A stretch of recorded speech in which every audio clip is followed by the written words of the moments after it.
it's an amazing thing to know a woman from a child and watch her really become the woman she's going to be and start thinking about expressing herself in different ways and finding her voice and the type of woman she is and the type of desires she has and thoughts. And it's very exciting. I mean, to be a bit serious for a moment, there are so many women around the world. 1 in 3 women are physically or sexually assaulted in their lifetime. The amount of girls that don't go to school and aren't allowed, the amount of women who are forced to be married or genital mutilation, like all of these things that women around the world are being put up against. And often the excuse used is that there's something about their fight for their own freedoms and rights that is aggressive. It's not feminine. They should be more in place or passive. And this is, so it's not just to have a fight to have their freedoms, it's that they are not wicked. They are frightened or damaged or put up against, they're women around the world. There's like a collective trauma of women who've had to suffer so much. And they're not dark. They're fighting to breathe and are often characterized as dark or hysterical so they can further be abused. I imagine many of us in the room began this morning at home making breakfast and listening and doing last-minute homework and listening and debating the importance of brushing teeth and listening after you say you have to get ready now and they say, why don't you just go like that? And you're so tired you think, well, maybe. But that's the life of a woman. To think of others first is our nature. And when my children asked me this morning, I explained why I wanted to be here, why I feel it's important to be with other women and talk about those women and women in art. All of us here are different people, but we have something quite radical in common. We have the freedom to be artists, the freedom to create, to challenge authority fearlessly, to laugh at power and make others laugh with us, the right to speak truth as we see it. We all know women in our lives who were never able to live their creative dreams because they had to put their families first, who poured their creative work into homework assignments and birthday parties. I think of my own mom. And we all know that our industry lacks diversity and equality, and that there is so much that we have to change and fight for. But we have a level of freedom that is unimaginable for millions of other women around the world. Women who live with conflict and terrorism and displacement and poverty, who never get a chance, whose voices are always silenced. We don't have to keep our heads down. We don't have to think that the film we make or our comment on politics or joke we tell on stage could land us in prison, where we might be tortured or punished. We don't live with censorship. We don't have to worry that acting in a play or singing on television will bring violence or dishonor to our families. We don't have to tailor our clothes or our opinions to what is acceptable to religious authorities or violent extremist groups. We are not shunned and considered immoral as women because we dare to speak our mind about what we consider to be wrong in society. We have the right to think freely and to speak freely and to put forward our ideas on equal terms. And there are women across the world who face serious danger and get hurt just trying to have a voice, just an opinion. So it's hard to celebrate our progress while this is still the case, but it means that asserting ourselves as female artists represents something really, really important in the world today. And participating in art and culture, it's not a luxury for a privileged few in society. It is, in fact, a human right laid down in the UN Universal Declaration of Human Rights. Every woman has a right not only to independence and security, but to live her life to the full and to express herself to the full, including through art and ideas as well as politics. And that right is denied so often to women because it is so powerful. Art influences and it catches the imagination. It challenges orthodoxy. And societies where women are denied freedom of expression, those societies are being shaped without the voice and influence and wisdom of women. So that is why I am so grateful to be a part of this community and the wider community of artists around the world. I'm so happy to be here with you today. And so together, we stand for more than our own rights and freedoms, but we do stand for the freedoms and rights of all women. We have in this room the ability to help those women, artists struggling, to help find a way to make sure their voices are heard, to show solidarity with them, to champion them, to help them tell their stories. I'm not here because I'm a director who wanted to make a movie. I'm here because 17 years ago, I came to this country and fell in love with its people and learned about its history, and in doing so realized how little I actually knew in my early 20s about the world. And so this country for me has been was my awakening, and my son changed my life. Becoming a Cambodian family changed my life. So there was never a plan to, we should make this movie. It's just, I became a filmmaker, and one day I thought, what story do I feel is really important to tell? And I felt that this war that happened 40 years ago and what happened to these people was not properly understood. And not just for the world, but for the people of the country. I felt that I wanted them to be able to reflect on it in a way that they could absorb. So it's through the eyes of a child, and it's a lot about love. I wouldn't have, when I first started coming here, there's so much has changed. You know, when many people spoke about this 15, 20 years ago, you know, since it happened, there are many people denying the history or saying it wasn't as bad, or trying to, of course, many people want to forget, or it's just, you know, it's the horrors of war, and you just simply... I mean, it's interesting you say that, you know, this is a country which is very much part of your own personal journey. Do you think that in many ways you've come full circle? You know, your humanitarian work started here, you became a mother here, that perhaps this is some sort of crossroads for you, and it's come back here? Yeah. I'll always be very grateful to this country, and I hope I've given back as much as it's given me. I don't think I ever could give back as much as this country's given me. I wonder, at the time you decided to take on this role, why was this part something that really spoke to you and made you want to dive in? Well, we all have times in our lives where we feel broken. And I was in a period like that. It's been, you know, I've had my share of things that have made me feel, you know, hard to speak too much about it, but just overwhelmed or broken. And so to be kind of, to have an opportunity, I feel very lucky. I wish all women could have this at times in their lives. All people could have this when you go. I've had it many times in my life. When my mom passed away, I did want it.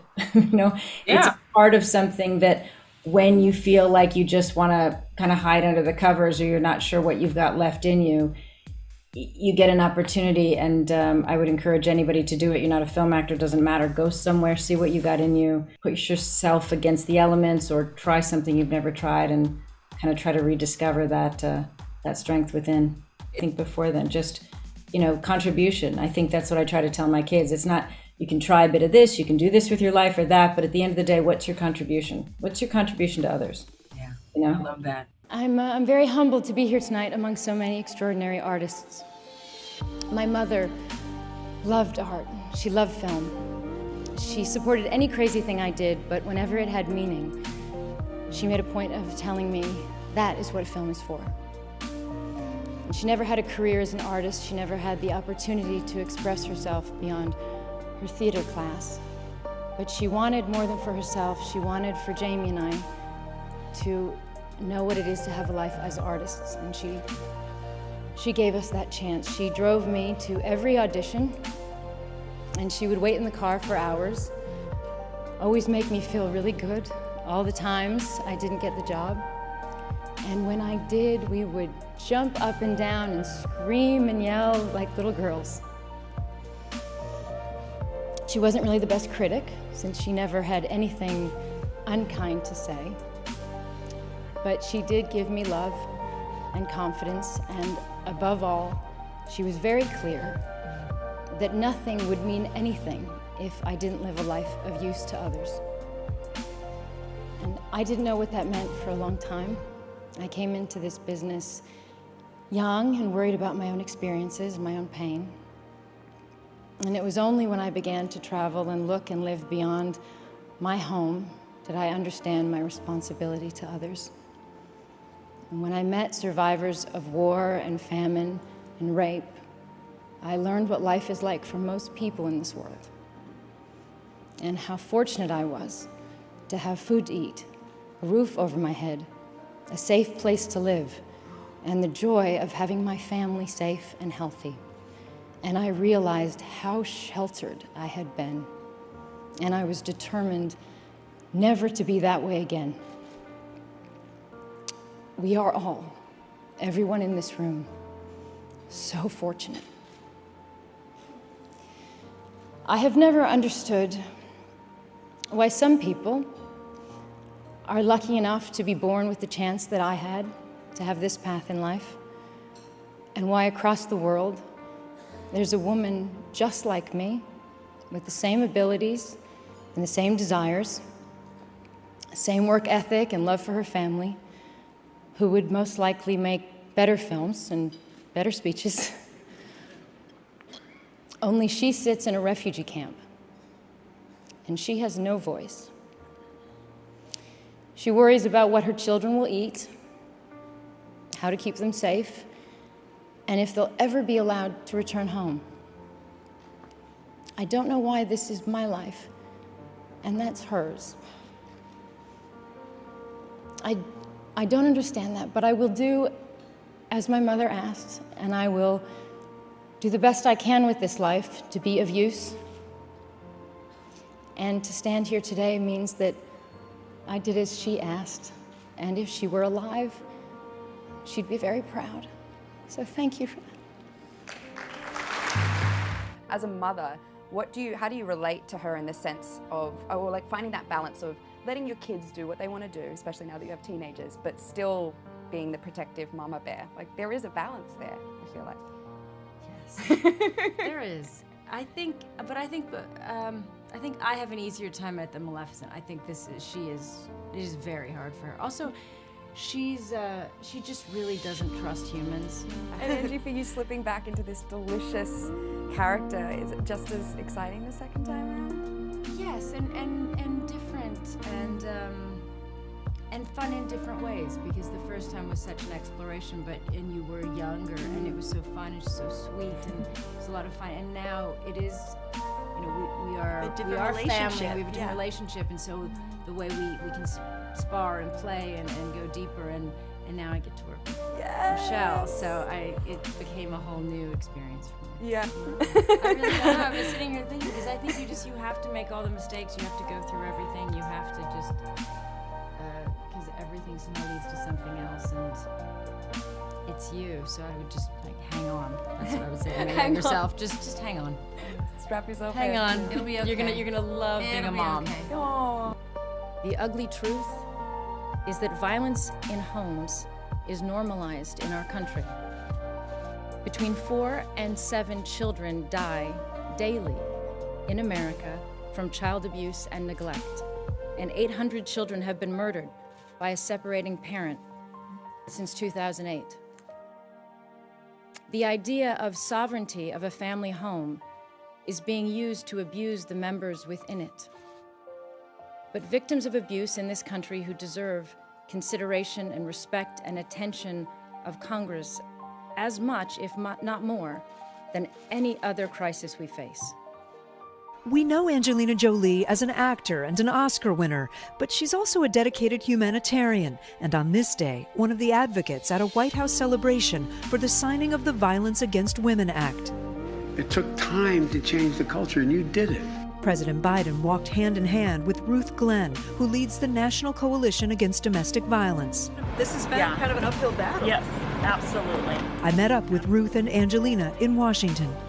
Angelina, you lobbied for the Violence Against Women Act to be reauthorized. You were all over Capitol Hill. This day has to feel big for you. Well, we lobbied. Yes, we did. Yes, So, we did.